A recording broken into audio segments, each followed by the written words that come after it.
네, 안녕하세요. 천월신궁입니다.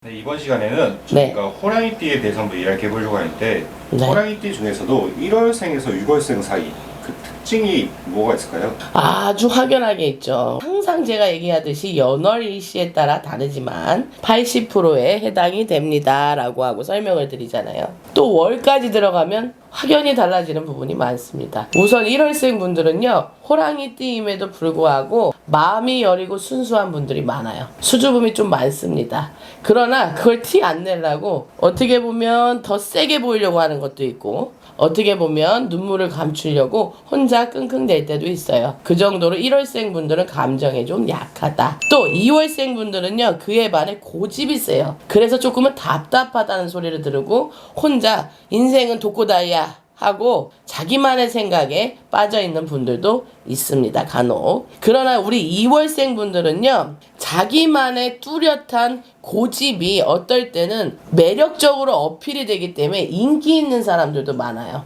인기는 이성을 비롯하여 많은 사람에게 고루고루 인정을 잘 받을 수 있는 타입의 사람들이 2월생에 많습니다. 3월생에 해당이 되시는 분들은 가뜩이나 호랑이띠야. 근데 누구한테 지는 건 싫어. 그래서 약간 허세가 있을 수 있어요. 남들이 볼 때. 그게 자신감으로 비춰지면 좋은데 쟤 지금 또 허세 떠네 이런 소리 조금 들을 수 있는 분들이 3월생이야. 왜 그러냐면 보여지는 거에 굉장하게 사람들의 말에 일희일비할 수 있는 분들이 많기 때문이에요. 말 한마디에도 금방 상처를 받고 말 한마디에도 금방 기분이 좋아지고, 그래서 사람들하고 있어서의 소통이 어떨 때는 조금 부족한 듯 보이지만 사람들의 말에 굉장히 신경을 많이 쓰는 게 3월생입니다. 4월생은요, 굉장하게 인복이 많습니다. 사방의 도움을 많이 받고 다녀요. 호랑이띠에 관련된 겁니다. 모든 띠에 해당이 되는 게 아니야. 중간에 보지 마시고 처음부터 보셔. 호랑이띠 분들, 4월생에 해당이 되시는 분들은요, 사방의 도움을 받기 때문에 마음적 여유가 많아요. 그래서 사람들한테 많이 베풀고요, 내가 자꾸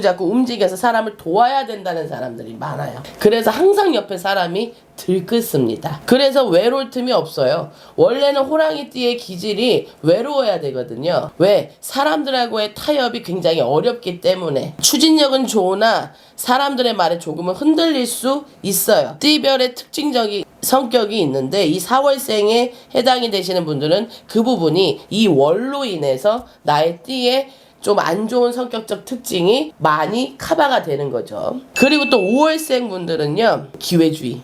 이것만 나타나봐라네. 해야 되겠다. 치고 빠지기, 또는 저 사람이 나한테 어떤 말을 하는지 간파하는 능력이 대단합니다. 그래서 우리 호랑이띠 분들 중에 5월생에 해당이 되시는 분들이 사업을 많이 해요. 사업을 많이 하고 또는 영업에 있어서 달인들이 대부분이 5월생이 많습니다. 어떻게 보면 은큼하게 보일 수도 있고요, 어떻게 보면 미운 짓을 해도 미워할 수 없는 사람이에요.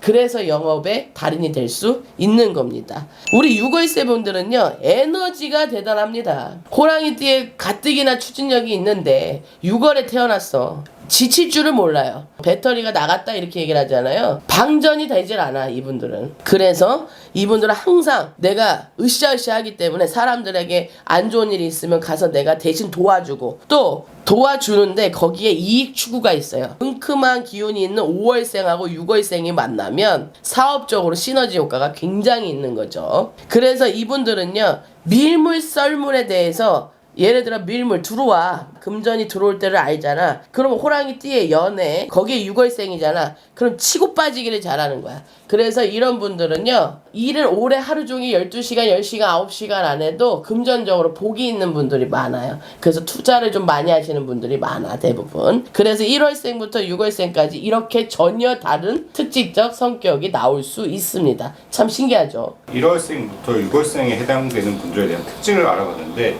이분들이 좋은 기운을 받을 수 있는 방법은 뭐가 있을까요? 우선 기운이라고 말씀을 주셨는데, 기는요, 움직이지 않는 거라고 생각을 하시면 되고요. 편하게 설명드리면 운은요 움직이는 거예요. 그래서 우리가 운 받으러 가세요, 운 받으러 방향을 맞춰 가세요, 제가 항상 그렇게 얘기를 하잖아요. 운은 움직이는 거야. 그래서 아까 보면 기회주의 5월생에 해당이 되시는 분들은요 운 받으러 아주 잘 돌아다니셔. 뭐 좋다 그러면 가서 나도 기운 받아야지 하고 가. 산에 가면 산의 기를 받으면서 거기 갔더니 운을 받아왔대. 그럼 운이 받았다는 그 산을 가는 거야. 그럼 운을 얻어오는 거야. 그래서 5월생 분들은 무지하게 잘 활동적으로 잘 다니셔. 그러네 반면에 1월생 분들은요 생각이 굉장히 많아요. 그러니까 행동하기까지 내가 좋고 나쁘고 이익을 보고 손해를 보는 그런 계산이 굉장히 많아요. 그래서 5월생 분들은 벌써 그 기운을 가져왔어. 그러면 1월생 분들은 이제서야 그 기운을 받으러 가는 격이 되는 거야. 그래서 그 기운을 받으려면 1월생부터 3월생까지는요 느려요. 말은 빠른데 또 하고자 하는 계획도 빠르고 하루의 일과를 바쁘게 보내. 게으르다는 게 아니야. 느린 거야. 생각을 할 시간이 필요하고 자기만의 동굴이 필요하기 때문에 이분들은요 운을 받으려면 양의 기운을 많이 받아야 합니다. 말 그대로 햇빛도 많이 봐야 되고요. 외부 활동이 많아야 하고 1월생에서 3월생까지는 동쪽에서 북쪽으로 뒤에 정확하게 봉우리가 내 등을 받치는 것처럼 되어 있는 풍수상 지리적 요건으로 용열사수가 맞는 절에 가셔서 기운을 받으셔야 하고요. 또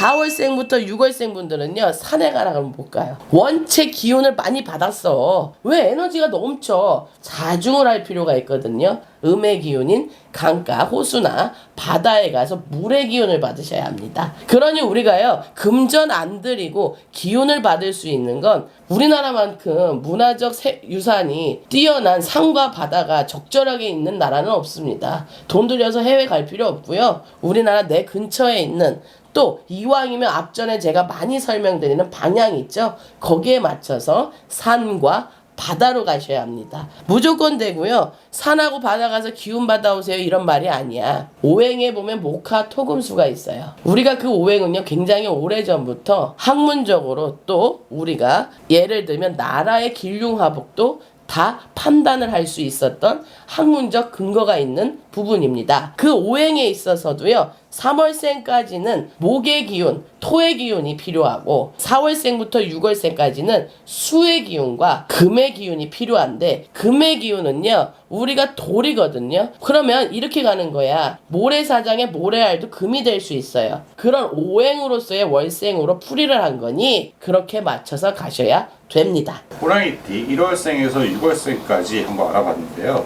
그럼 저희 다음 시간에 7월생에서 12월생까지 알아보도록 하겠습니다. 네, 감사합니다.